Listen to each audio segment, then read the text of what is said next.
दोस्तों, आज हम महाभारत के एक ऐसे मजबूत व्यक्तित्व के बारे में बात करेंगे जिन्हें आज के मॉडर्न जमाने में राइटर और क्रिएटर अलग तरीके से दर्शाते हैं। उनके बारे में अलग अलग कहानियां बताते हैं जिससे वो उस कैरेक्टर को जस्टिफाई यानी कि प्रूव कर पाए। उनके बारे में बोला जाता है कि महाभारत के युद्ध की वो मुख्य कारण थी।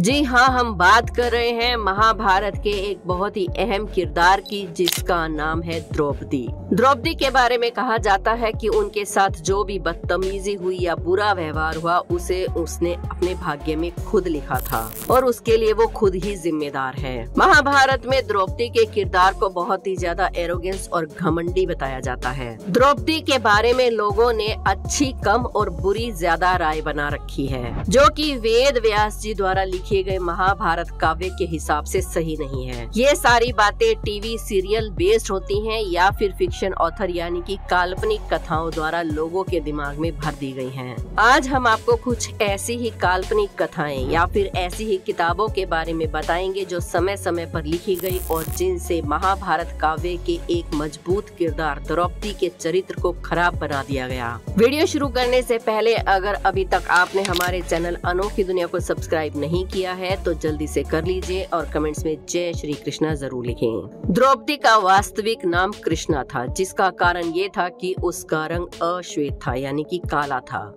जबकि वो उस समय विश्व की सबसे सुंदर स्त्रियों में मानी जाती थी। कृष्णा के अलावा भी उनके कई अन्य नाम थे, जैसे कि वो द्रुपद की बेटी थी इसलिए उनका नाम द्रौपदी था। वो पांचाल की राजकुमारी थी इसलिए उन्हें पांचाली भी बोला जाता था।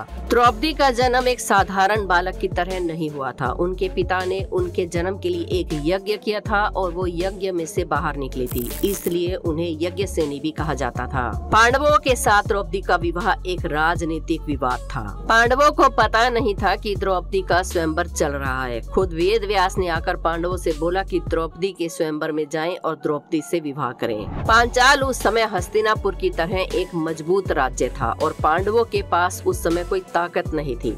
पांचाल से गठबंधन करने का मतलब था पांडवों की सैन्य शक्ति को बढ़ाना और साथ में ही उनके पास ताकत और धन का आ जाना। वैसे इस विवाह के संदर्भ में बताया जाता है कि भगवान शिव के एक वरदान के कारण ही द्रौपदी को 5 पतियों से विवाह करना पड़ा।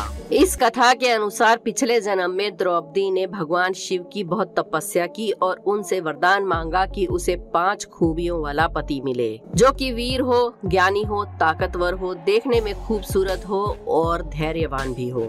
लेकिन ये सारी खूबियां एक ही आदमी में नहीं हो सकती थी, इसलिए भगवान शिव ने उसे 5 पतियों से विवाह करने का वरदान दिया। युधिष्ठिर जो कि बहुत ही ज्ञानी थे, भीम जो ताकतवर थे, अर्जुन जो वीर थे, नकुल सहदेव जो खूबसूरत थे और धैर्यवान थे। जब द्रौपदी ने कृष्ण भगवान से पूछा कि क्या उनके साथ न्याय हुआ है तो उन्होंने कहा कि इसमें तुम्हारी कोई गलती नहीं है, नियति ने तुम्हें खुद चुना है। तुम्हें एक बहुत ही बड़े कार्य के लिए चुना गया है, जिसके लिए तुम्हें 5 पतियों की पत्नी होने का कलंक सहना पड़ेगा और ये बलिदान तुम्हें देना ही होगा। यहाँ ये बात साफ हो जाती है कि 5 पतियों से शादी करना द्रौपदी की स्वयं की इच्छा नहीं थी, बल्कि भगवान की इच्छा के लिए उसने अपने चरित्र का बलिदान दिया था। साथ ही द्रौपदी एक साहसी और निडर स्त्री थी। वो अन्याय के खिलाफ आवाज उठाने में पीछे नहीं हटती थी, फिर चाहे उसके सामने कोई भी क्यों न हो। जब द्यूत सभा में युधिष्ठिर ने खुद को खो दिया और अपने राज्य को भी हार दिया, उसके बाद परिवार को गवा दिया और साथ ही द्रौपदी को भी जुए में हार गए, तब द्रौपदी को द्यूत सभा में खींचकर लाया गया। ऐसी मुश्किल स्थिति में भी वो बिल्कुल घबराई नहीं और मजबूती के साथ खड़ी रही और उसने भरी सभा में सबसे 2 मौलिक प्रश्न पूछे। पहला प्रश्न था कि क्या एक आदमी को अपनी पत्नी को जुए में लगाने का अधिकार होता है, और दूसरा प्रश्न धृतराष्ट्र के लिए था कि एक राजा का क्या धर्म होता है।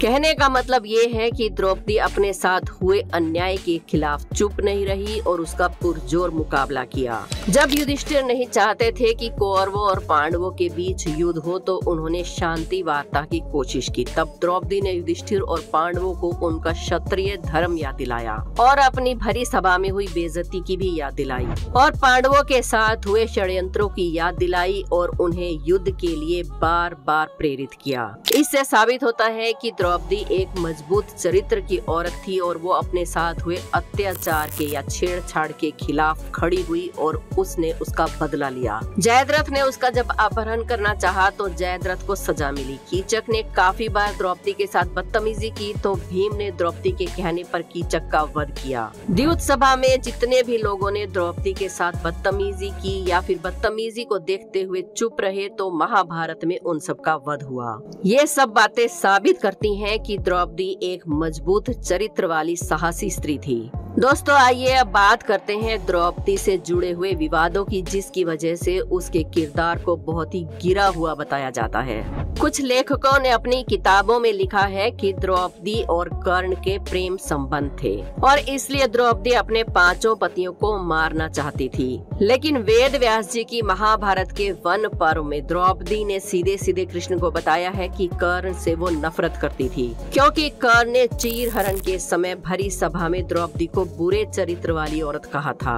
जम्बू आख्यान फल के एक प्रसंग में द्रौपदी ऐसा बोलती है कि उन्हें कर्ण से प्यार है तो फल अपने आप जाके पेड़ पर लग जाता है। कुछ ऐसी ही कहानी बताई गई है। साथ ही भील महाभारत में भी कुछ ऐसी कहानी बताई गई है कि द्रौपदी को अर्जुन के सामने ही वासुकी सांप उठाकर ले गए और अर्जुन कुछ भी नहीं कर पाए। लेकिन दोस्तों वेद व्यास जी की महाकाव्य महाभारत में ऐसा कुछ भी नहीं है। अंधे का पुत्र अंधा, जैसा कि हमने पहले भी कई बार टीवी सीरियल्स में देखा है। द्रौपदी के कैरेक्टर को गिरा हुआ दिखाने के लिए ये एक बहुत ही बड़ा पॉइंट है, लेकिन द्रौपदी ने कभी भी दुर्योधन का ऐसा अपमान नहीं किया था। अंधे का पुत्र अंधा, ये वाक्य आपको वेद व्यास जी की महाभारत में कहीं भी नहीं मिलेगा। ये केवल एक मिथ्या धारणा है, लेकिन ये वाक्य इतना ज्यादा लोकप्रिय हो चुका है कि अब लोग इसे सच मानने लगे हैं। राजसूय यज्ञ के बाद दुर्योधन इंद्रप्रस्थ में ही रुक गए और उन्होंने माया सभा सहित अन्य कई अद्भुत चीजें देखी। वहीं एक जगह भ्रम के जाल में फंसकर वो पानी समझकर गिर गए, जिसे देखकर नकुल, सहदेव और भीम जोर से हंसने लगे। महाभारत में इसके अतिरिक्त और कुछ भी नहीं कहा गया है।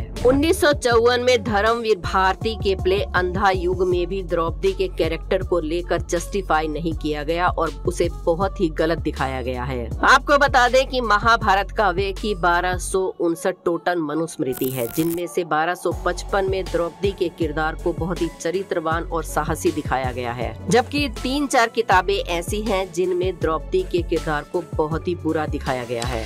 और ये भी कहा गया है कि द्रौपदी अपने 5 पतियों से नफरत करती थी, इसलिए उन्हें मारना चाहती थी, जबकि मूल महाभारत में भगवान श्री कृष्ण ने द्रौपदी को अपना सखा बताया है और उसके हर कार्य को जस्टिफाई किया है। अब इन पुस्तककारों ने अपनी पुस्तक में द्रौपदी के किरदार को ऐसा क्यों दिखाया, ये एक डिबेट का विषय है। हिंदू महाग्रंथों में माँ काली को शक्ति का रूप बताया गया है, जो कि एक महिला है और उनकी पूजा भी की जाती है। वहीं अगर द्रौपदी अपने साथ हुए अत्याचार के खिलाफ खड़ी होती है तो उसके कैरेक्टर को गलत बताया जाता है। ये हिपोक्रेसी नहीं है तो और क्या है? आप इसके बारे में क्या सोचते हैं, हमें कमेंट्स में जरूर बताएं। वीडियो पसंद आई हो तो एक लाइक जरूर करें। हमारे चैनल अनोखी दुनिया को सब्सक्राइब करके बेल आइकन को प्रेस करना ना भूलें। कमेंट्स में जय श्री कृष्णा जरूर लिखें। कल फिर मिलेंगे एक और नई वीडियो में। जय श्री कृष्णा।